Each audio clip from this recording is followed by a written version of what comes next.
senadores, senadoras, meu caro presidente, eu gostaria de falar de um tema que é recorrente na vida brasileira hoje. Nos últimos dias, tomamos conhecimento de um conjunto de notícias desagradáveis a partir do anúncio da queda de 0,2% do PIB no primeiro trimestre deste ano.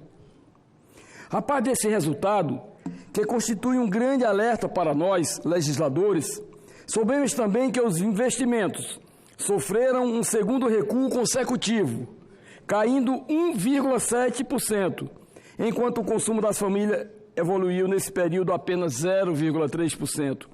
Insuficiente, portanto, para fazer a roda da economia girar e, desse modo, garantir a volta do crescimento do qual tanto o Brasil necessita. Representando os estados brasileiros, temos o dever constitucional de arrumar e propor alternativas e caminhos para equacionar a crise financeira que afeta os entes federativos. Não podemos permanecer omissos diante da moldura que expõe a dura realidade das contas nacionais. Não podemos cruzar os braços ante o tormento, sinal de que a recessão ameaça voltar, se medidas de impacto não forem tomadas. Dispomos da competência de uma equipe brilhante no território da economia, comandada com esmero e liderança pelo grande ministro Paulo Guedes, a quem temos de fornecer o instrumental que ele solicita para evitar o colapso da nação. Como é sabido, fechamos há pouco o gigantesco buraco da recessão. Nem bem deixamos para trás os turbulentos tempos entre 2014 e 2016, tempos da maior crise econômica de toda a história brasileira, fruto da irresponsabilidade de políticas econômicas que estouraram os cofres do Estado e nos vemos sob a ameaça da depressão que atingiu o país nesses períodos. Podemos novamente mergulharmos nesse abismo. A situação, senhoras e senhores senadores, continua pontuada pela gravidade. Apesar do esforço do governo para recompor a paisagem da empregabilidade, registram-se ainda mais de 13 milhões de desempregados no nosso país. E um dado emergiu para aumentar a nossa aflição: falta de trabalho para 27,6 milhões de brasileiros, considerando-se a taxa de subutilização que ficou com 24,6% no segundo semestre de 2018. Significa, segundo o IBGE, que 28,3 milhões de brasileiros não trabalharam ou trabalharam menos do que gostariam no período. Só na faixa dos subocupados são 8,1 milhões de pessoas. Esse é o perverso cenário com que convivemos nos últimos 5 anos, quando vimos pequenos e médios empreendimentos fechando as portas em todos os quadrantes do território nacional. O setor industrial também continuou em declínio, enquanto as frentes de serviço estagnaram. O resultado é um só: o Brasil, nos últimos anos, temos que reconhecer, empobreceu. O desafio do atual governo é de mudar esse panorama. Desafio que precisa contar com o nosso esforço, as nossas ideias e o nosso apoio. Senhoras e senhores senadores, todos os meus pares aqui sabem que este labirinto econômico tem uma grande saída, que é a reforma da Previdência, consubstanciada pela proposta da emenda à Constituição, a PEC 287 de 2016, encaminhada pelo Poder Executivo ao Congresso Nacional.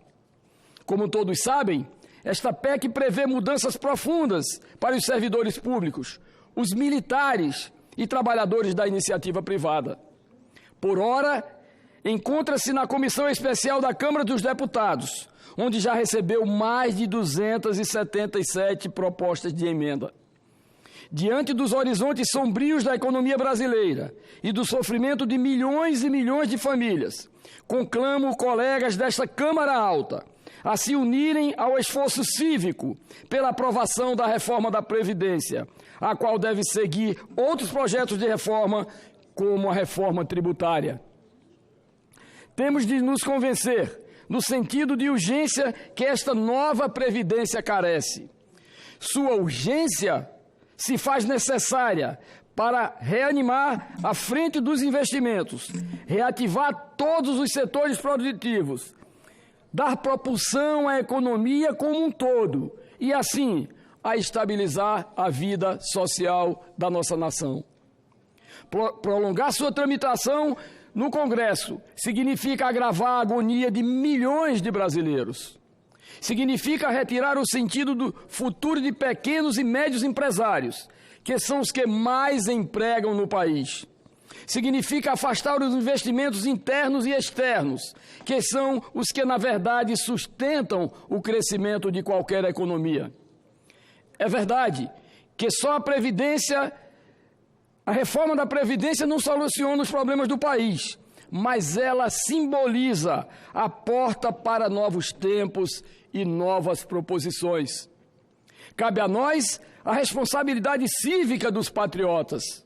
Travar o andamento da reforma é prolongar o martírio de milhões de brasileiros, principalmente das famílias mais carentes. Aproveito esta oportunidade para um alerta, meus nobres companheiros senadores. Não se deve impedir a tramitação da reforma da Previdência com propostas de emendas absurdas que deturpem o sentido da PEC e do Executivo ou que inviabilizem seus eixos centrais. Pelo bom diálogo, pela interlocução, pela articulação bem alcançada, haveremos de chegar a um entendimento capaz de manter os benefícios dos mais pobres, sem ferir direitos adquiridos, sem apagar conquistas históricas da população rural, enfrentando privilégios que, ao longo dos anos e anos, elevaram o déficit da Previdência para a soma assombrosa de 309,4 bilhões este ano, segundo as previsões do governo. Este déficit é a causa principal dos nossos dilemas, embora reconheçamos não seja a única.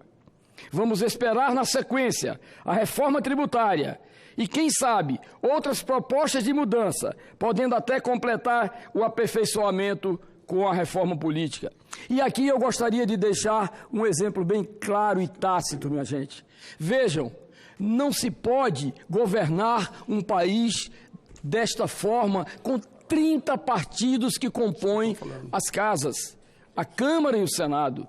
É um absurdo, não tem como haver coerência, unidade no essencial, que é o entendimento de um governo que possa estar alinhado com os destinos da sociedade.